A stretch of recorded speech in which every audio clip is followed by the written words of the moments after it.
Այսօր 5 տականից կկարդանք ծննդոց 39-ից 41-16-ը։ Այստեղ մենք տեսնում ենք, որ Հովսեփի վարքագիծը պայմանավորված էր իր բարեպաշտական բնույթով, և դրա հիմքը նրա ընդունումն էր, որ նա պատկանում է Աստծուն և ծառայում է նրան։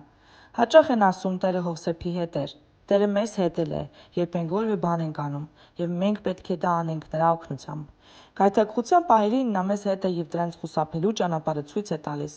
Մենք պետք է հեռու մնանք գայթակղությունից, և եթե շատ է մոտենում, մենք պետք է փախչենք։ Ավելի լավ է փախչելիս հագուստը կորցնել, քան ընկնել և կորցնել ինքնությունը։ Աստված մեզ հետ է և մենք սպասում ենք։ Հովսեփը 2 դժվար տարի անցկացրեց բանտում աշխատելով, բայց նա պահեց իր հավատը և ուրիշներին ծառայելու համար արեց ինչ կարող էր։ Այս փորձը երկաթի պես տոկուն դարձրեց նրա հոգին։ Եթե Աստված տնօրինում է մեր կյանքը, շատ տարբերություն չկա, ով է մեզ հրահանգներ տալիս։ Այն փաստը, որ Հովսեփը կարողացավ մեկնաբանել Հասթուղի և Սեղանապետի երազները, ցույց են տալիս, որ նա հասկանում էր իր իսկ երազների իմաստը։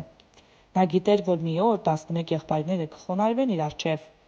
Ինչ խորախուսանք էր դա իր հավատքի համար։ Այժմ եկեք կարդանք Ծննդոց 39-1-ից։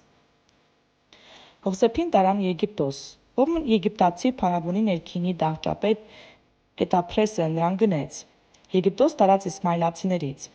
Տերը Հովսեփի հետ էր, նրա գործերը բարեհաջող էին, և նա մնաց իր տիրոջ տանը Եգիպտոսում։ Երբ իր տերը տեսավ, որ Տերը նրա հետ է, և ինչ է, որ ինքը անում է, Տերը հաջողություն է տալիս նրան, Հովսեփը շնորհ գտավ տիրոջ առաջ, քանի որ հաճելի էր եղել նրան։ Դրա համար նա նրան իր տան վերակացու կարգեց, և իր ողջ ունեցվածքը վստահեց Հովսեփին։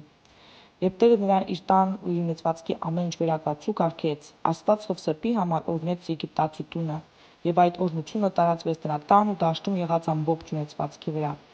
Այն ամեն ինչ Տերն ուներ, թողեց Հովսեփի տնօրինությանը։ Պետափրեսը չգիտեր, թե ինչ կա իր տանը բացի իր կերացածից։ Հովսեփը դեմքով շատ գեղեցիկ էր և շատ վայելչափազն։ Այս բաներից բոլորից հետո նրա տիրոջ կինը իր աչքը գցեց Հովսեփի վրա և ասաց նրան. «Արի ինձ հետ»։ Բայց նա մերժեց իր տիրոջ կնոջը ասելով, թե եթե իմ տերը իմ տան ողջ ունեցվածքը վստահել է ինձ, և այս տանը ինձնից ավելի մեծ մարդ չկա,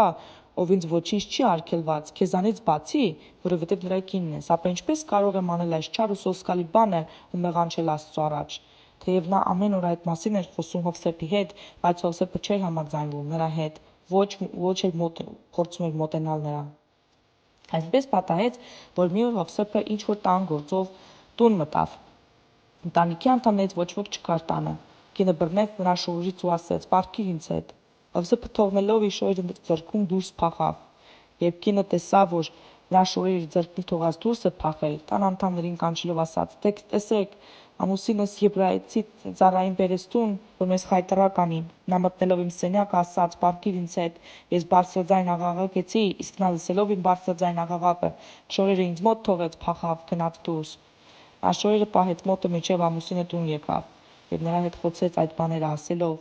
թե «Սենյակս մտավ քո բերած Եբրայեցի ծառան, որպեսզի խայտառակի ինձ»։ Նա ասաց. «Պառկիր ինձ հետ»։ Երբ ես լսեցի, որ ձայնս բարձրացրի, շորերը ինձ մոտ թողեց, փախավ, գնաց դուրս։ Երբ Տերը լսեց իր կնոջ պատմածը, թե այսպես վարվեց ինձ հետ քո ծառան, խիստ բարկացավ։ Հովսեփի տերը բռնեց ու բանտ նետեց նրան այնտեղ, ուր արքունի կալանավորներն էին բանտարկված։ Բայց Աստված Հովսեփի հետ էր։ Նա ողորմություն պարգևեց նրան և այնպես արեց, որ նա բանտապեհիտի բարեհաճության արժանացավ։ Բանտապետը բանտն ու բանտում եղած բոլոր կալանավորները վստահեցին Հովսեփին, և ինչ էլ որ լինում էր այնտեղ, նա էր անողը։ Բանտապետը նրա շնորհիվ բանտի գործերին չէր խառնվում, որովհետև ամեն ինչ հանձնված էր Հովսեփի ձեռքին։ Աստված նրա հետ էր, և ինչ էլ որ ինքը անում էր, Տերը հաջողություն էր տալիս նրան։ Այս դեպքերից հետո Եգիպտոսի արքայի տակառապետն ու մատակարարը մեղանչեցին իրենց տիրոջ եգիպտացիների արքայի հանդեպ։ Բարկացավ փարավոնը և երկու ներքիններին, տակառապետին և մատակարարի վրա, և նրանց բանտ նետեց դահճապետի մոտ, այն բանտը, ուր Հովսեփն էր արգելափակված։ Դահճապետը նրան հանձնարարեց Հովսեփին։ Սա սպասարկում էր նրանց։ Նրանք որոշ ժամանակ մնացին բանտում։ Միևնույն գիշերը բանտում երազ տեսավ եգիպտացիների արքայի տակառապետն ու մատակարարը, ամեն մեկը մի երազ։ Առավոտյան Հովսեփին մտավ նրանց մոտ և տեսավ, որ նրանք հուզված են։ Նա հարց տվեց փարավոնի ներքիններին, որոնք իր հետ իր տիրոջ բանտում էին. Ինչու է ձեզ դեմքերն այսօր մռայլ։ Նրանք պատասխանեցին. երազ ենք տեսել և չկա մեկը, որ կարողանա մեկնել այն։ Հովսեփն ասաց նրանց. չէ՞ որ Աստծո օգնությամբ հնարավոր է դրանց մեկնել, պատմեցեք ինձ։ Դատարապետը Հովսեփին պատմեց իր երազը և ասաց. երազում իմ առաջ երևաց մի որդատունկ։ Որդատունկն ուներ 3 կանաչ ճյուղեր և հասունացած խաղողի 3 ողկույզներ։ Փարավոնի բաժակը իմ ձեռքին էր, վերցրեցի խաղողը, ճմլում փարավոնի բաժակի մեջ և բաժակը տալիս էի փարավոնի ձեռքը։ Հովսեփն ասաց նրան. դրա մեկնությունը հետևյալն է. 3 ճյուղերը 3 օրեր են, կանցնի 3 օր, փարավորը կհիշի քո նախկին իշխանությունը և քեզ նույն տակառապետի պաշտոնին կնշանակի։ Դու փարավոնի բաժակը կտաս նրա ձեռքը, ըստ քո նախկին իշխանության, ինչպես անում էիր տակառապետ եղած ժամանակ։ Իսկ երբ գործդ հաջող ընթանա, դու հիշիր ինձ, ողորմած եղիր իմ հանդեպ, հիշիր ինձ փարավոնի առաջ և ինձ ազատիր այս բանտից, որովհետև առևանգելով ինձ բերեցին եղբայրներիցս երկրից և այստեղ ոչինչ չարեցի, բայց ինձ նետեցին այս բանտախուցը։ Երբ մատակարարը տեսավ, որ նա երազի ուղիղ մեկնություն տվեց, ասաց Հովսեփին. ես էլ եմ երազ տեսել։ Երազիս մեջ գլխիս վրա ընտիր ալիվորով 3 զամբյուղ կար։ Վերևի զամբյուղի մեջ կային մատակարարի պատրաստած այն բոլոր ուտելիքները, որ ուտում էր փարավոնի արքան։ Թռչուններն ուտում էին իմ գլխի վրայի գտնվող զամբյուղից։ Հովսեփը դիմելով ասաց. այս է դրա մեկնությունը, 3 զամբյուղները 3 օրեր են, 3 օր հետո փարավոնը կկտրի քո գլուխը, իսկ մարմին կգա խի ծառից, և երկնքի թռչունները կհոշոտեն քո մարմինը։ 3 օր հետո փարավոնի ծննդյան տարեդարձի օրն էր։ Փարավոնը խնջույք էր կազմակերպել իր ծառաների համար։ Թիվս իր ծառաների նա հիշեց իր պաշտոնատար տակառապետին և մատակարարին։ Նա տակառապետին վերականգնեց իր պաշտոնում և սա բաժակը տվեց փարավոնի ձեռքը, իսկ մատակարարին կախեց ծառից, ինչպես մեկնել էր Հովսեփը։ Տակառապետը սակայն չհիշեց Հովսեփին և մոռացավ նրան։ 2 տարի անց փարավոնը երազ տեսավ։ Երազում ինքը կանգնած էր գետի եզերքին, իսկ գետից դուրս էին գալիս գեղեցիկ ու մարմնով պարարտ 7 երինջներ, որոնք արածում էին այնտեղ ճահճուտում։ Դրանցից հետո գետից դուրս էին գալիս տեսքով տգեղ ու մարմնով նիհար 7 այլ երինջներ և մյուս երինջների հետ արածում գետի եզերքին։ Տեսքով տգեղ ու մարմնով նիհար 7 երինջները ուտում էին տեսքով գեղեցիկ և պարարտ 7 երինջներին։ Սարթնեց փարավոնը, նորից քուն մտավ։ Նա տեսավ մի երկրորդ երազ։ Ահա մեկ ցողունից բոսնում էր ընտիր ու գեղեցիկ 7 հասկեր, ապա բուսաչոր ու խրճակահար 7 այլ հասկեր, և չորուկ ու խրճակահար 7 հասկերը կուլ տվեցին ընտիր ու լի 7 հասկերը։ Սարթնեց փարավոնը ու տեսավ, որ երազ էր։ Առավոտյան խռովեց նրա հոգին։ Նա մարդ ուղարկեց կանչել տվեց Եգիպտոսի բոլոր երազահաններին, երկրի բոլոր իմաստուններին և պատմեց իր երազները, բայց չգտնվեց մեկը, որ կարողանար մեկնել փարավոնի երազները։ Տակառապետը դիմելով փարավոնին ասաց. այսօր հիշեցնեմ իմ հանցանքը։ Երբ փարավոնը բարկացել էր իր ծառաների վրա, ինձ ու մատակարարին արգելափակել էր դահճապետի տանը։ Մենք երկուսս էլ երազ տեսանք միևնույն գիշեր։ Յուրաքանչյուրը տեսավ իր երազը։ Այնտեղ մեզ հետ էր դահճապետի ծառա եբրայեցի մի պատանի։ Պատմեցինք նրան և նա մեկնեց մեզ մեր երազները, տալով յուրաքանչյուրիս իր երազի մեկնությունը։ Եվ եղավ, որ ինչպես մեկնել էր մեզ, այնպես էլ կատարվեց։ Ես եկա, հասա իմ պաշտոնին, իսկ նրան կախեցին ծառից։ Փարավոնը մարդ ուղարկեց և կանչել տվեց Հովսեփին։ Հանեցին նրան բանտից, երեսն ածիլեցին, փոխեցին նրա պատմուճանը, և նա ներկայացավ փարավոնին։ Փարավոնն ասաց Հովսեփին. երազ եմ տեսել և չկա մեկը, որ մեկնի այն։ Ես լսել եմ քո մասին, ասում են, որ դու երազներ պատմեն քեզ, դու կմեկնես դրան։ Պատասխան լսելով Հովսեփն ասաց փարավոնին. առանց Աստծո օգնության փարավոնի համար փրկարար ոչ մի պատասխան չի լինի։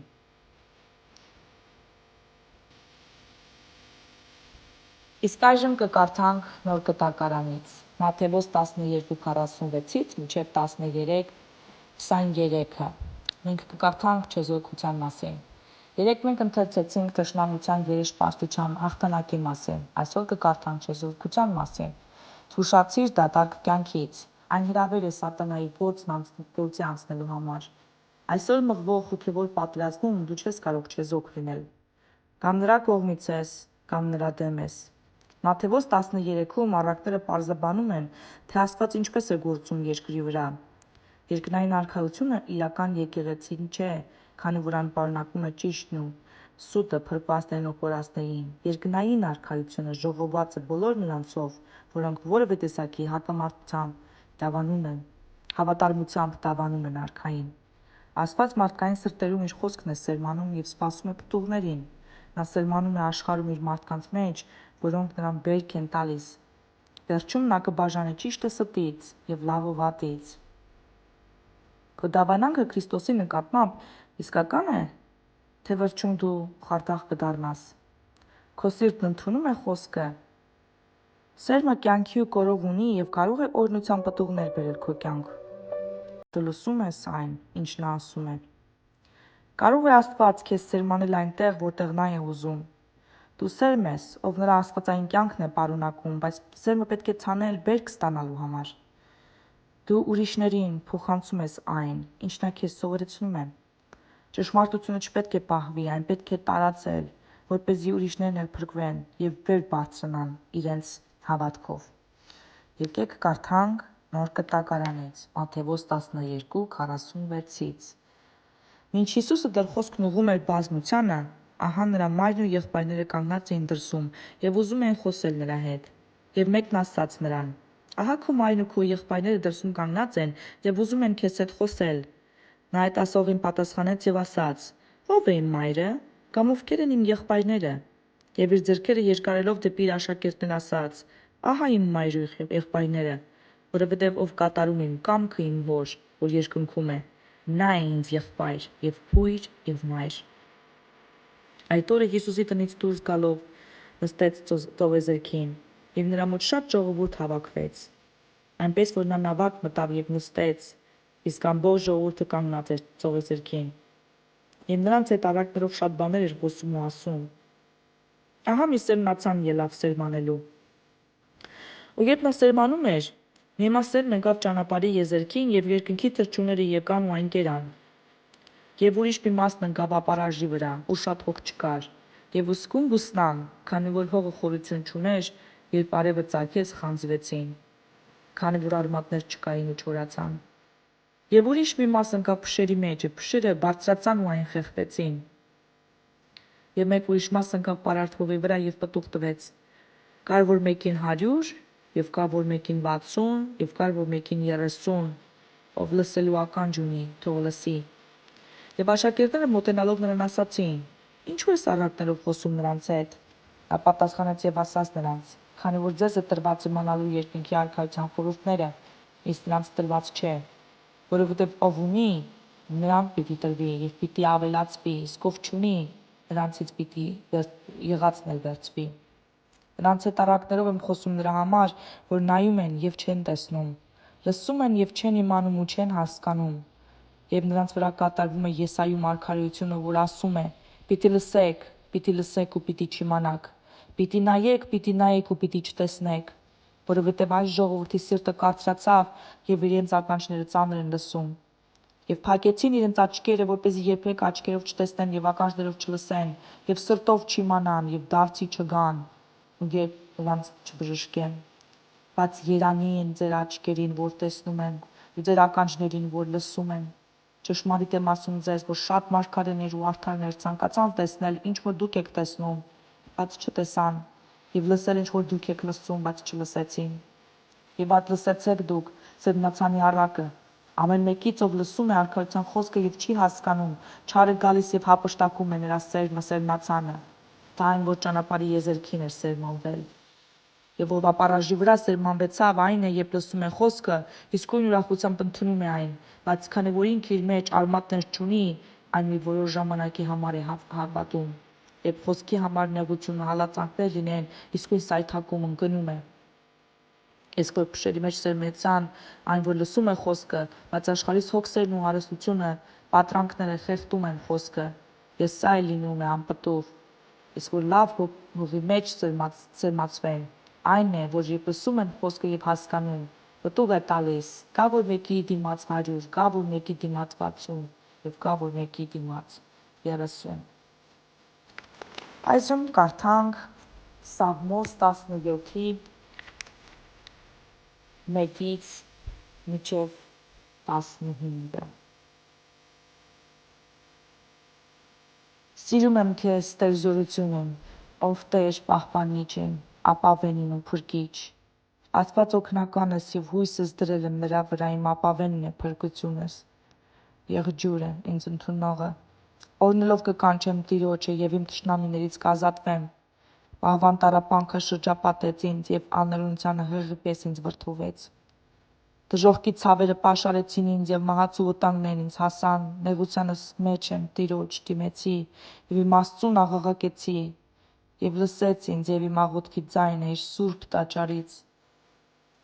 Նրան ուղղված աղաղակս նրա ականջին հասավ։